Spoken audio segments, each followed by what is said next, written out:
Salut, c'est Lucky. Journal de bord du projet Droid, on est le 30 mars 2021. Aujourd'hui, on va faire un peu de théorie. Voici l'organisation des différents nœuds ROS, les nodes, qu'il y a dans mon projet à l'heure actuelle. On a Control Tester qui utilise l'objet Wave à l'intérieur et qui envoie des consignes de position au PID. C'est un nœud qui s'appelle Joint Position Controller, dedans il y a des PID qui vont prendre des consignes de position et envoyer des consignes de coupe à la carte moteur au travers de la halle. La halle, elle renvoie juste la position mesurée de l'actionneur pour que le PID puisse s'en servir. Et ensuite, ces nœuds, ils ont différents paramètres. Le PID, il y a ses gains, KP, KI et KD. Control Tester, il a les paramètres de la waveform, donc l'amplitude, le type de signal, si c'est un sinus, un carré, la fréquence, etc. Donc ça, c'est ce qu'on a à l'heure actuelle. Et comme vous l'avez vu dans les dernières vidéos, c'est un peu limité. Cette boucle, elle tourne sur le PC et elle envoie ses consignes via le buscan. Du fait que ça passe par le buscan, on se retrouve assez limité en fréquence. Pour l'instant, ça tourne à 200 Hz. Et donc vous avez vu, j'ai essayé de régler les gains de ce PID et j'ai jamais réussi à avoir quelque chose de convenable. Donc aujourd'hui, on va voir comment on peut faire mieux. Et la bonne nouvelle, c'est qu'en fait, dans la carte TinyMover, il y a déjà des boucles de contrôle pour faire du contrôle en position. Et même plus que ça.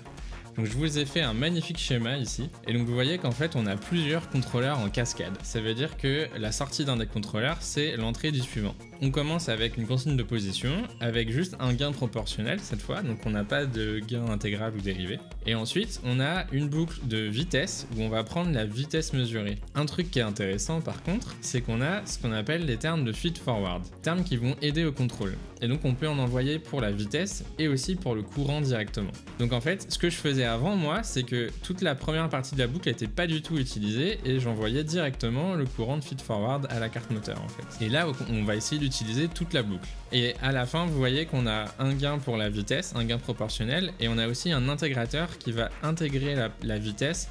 Et son but, c'est essayer de mieux traquer les consignes de vitesse, typiquement pour essayer de compenser le cogging ou des effets internes du moteur qui sont un peu durs à suivre à basse vitesse. Et donc vous voyez, grâce à cette boucle, on peut contrôler le moteur avec tous les types de consignes qu'on veut. Quand on regarde le protocole de la carte sur le buscan, en fait on peut envoyer ces trois termes, la consigne de position et le feed-forward de vitesse et de courant, en un seul paquet sur le buscan. Donc on peut envoyer tout ça très très vite. Donc moi la première chose que je vais vouloir faire, c'est remplacer mon PID actuel qui prenait juste des consignes de position.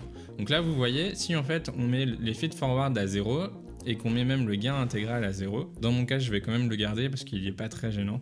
Et ben en fait, on se retrouve avec une boucle en position toute simple. Je vous ai même mis le calcul ici de la commande. Vous voyez qu'on prend juste l'erreur de position fois le gain proportionnel, moins la vitesse courante, et on multiplie le tout par le gain de la vitesse. Donc vous voyez qu'il y a un couplage quand même entre ces deux gains. Quand on modifie le gain de la vitesse, ça influence aussi le gain en position. Donc là vous voyez, j'avais mon PID et j'ai voulu simplement le retirer en fait et brancher les fils directement. L'objectif c'est d'avoir un truc à peu près comme ça. On a le control tester d'un côté qui envoie directement les consignes de position à la halle. Elle peut renvoyer ses positions, il peut les utiliser s'il veut. Et ensuite, depuis la halle, on veut pouvoir modifier les paramètres de la carte, les gains PV et I. Concrètement, qu'est-ce que ça donne dans mon code? Littéralement, pour supprimer le Joint Position Controller, je l'ai supprimé du launch file. En fait, il est juste plus lancé quand je lance tous les logiciels. Donc dans la halle, au lieu de s'abonner au Joint Effort Command, donc aux consignes de couple, maintenant elle s'abonne aux consignes de position. Et du coup j'ai un peu changé le code du moteur et le code de la halle pour pouvoir gérer correctement ses positions. Elle renvoie en plus sa vitesse, ce qu'elle faisait pas avant. Au niveau du moteur, j'ai changé pas mal de choses pour gérer correctement les configurations parce que maintenant on doit lire et écrire des configurations dans la carte. Donc au démarrage, je fais quelques checks pour aller vérifier les différents gains qui sont lus depuis un fichier de config. Et donc maintenant, on est capable d'envoyer les positions. Donc pour l'instant, je modifie que la position. Je n'envoie pas de feed-forward de vitesse ou de couple. Du coup, maintenant, la halle, elle expose les gains du moteur en paramètres ROS. Comme ça, je peux les modifier depuis ma petite interface graphique en live. Un truc que j'aimais pas avec mon système, c'est que quand je change les paramètres, par exemple, je passe d'un sinus à un triangle, ça changeait instantanément la consigne depuis l'ancienne vers la nouvelle. Et du coup, ça pouvait créer des discontinuités dans la consigne. Pour empêcher ça, j'ai rajouté quelques sécurités dans le control tester. Il regarde les positions courantes de l'actionneur et au moment où on change la consigne, il va faire un petit recollement. Ouais, j'ai fait un super algorithme de recollement qui tient en 10 lignes. C'est tout simple, mais ça fait le taf et je suis beaucoup plus serein maintenant au moment où je change les consignes. Ça m'évite de casser tout. Donc c'est parti pour l'expérience. Donc si je le mets à 0 degré. Le recollement de trajectoire fait qu'on vient gentiment se mettre en position au lieu de faire tout exploser. Et donc vous voyez que l'erreur de position, elle devient vraiment quasi nulle, donc c'est vraiment beau. Et donc si je le bouge à la main, vous voyez que là il résiste, mais ça tient plutôt longtemps. Il faut vraiment y aller comme un bourrin. Et ça finit par faire craquer les dents, donc je vais éviter. Voilà. Je vous ai mis le micro proche du moteur. Et maintenant je vais augmenter un peu le gain en vélocité.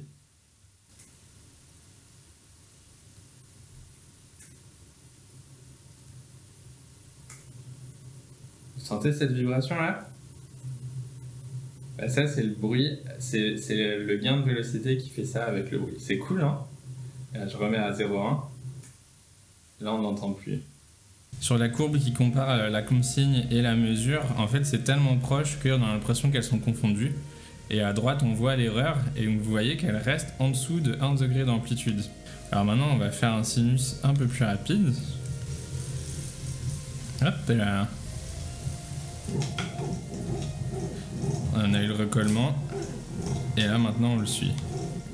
Donc là vous voyez que l'erreur elle est quand même un peu plus haute. Si je mets 10 degrés d'amplitude. Voilà. Donc vous voyez que c'est pas encore parfait. Et donc j'ai trop hâte de rajouter la consigne de vitesse en plus et d'essayer d'être encore plus précis.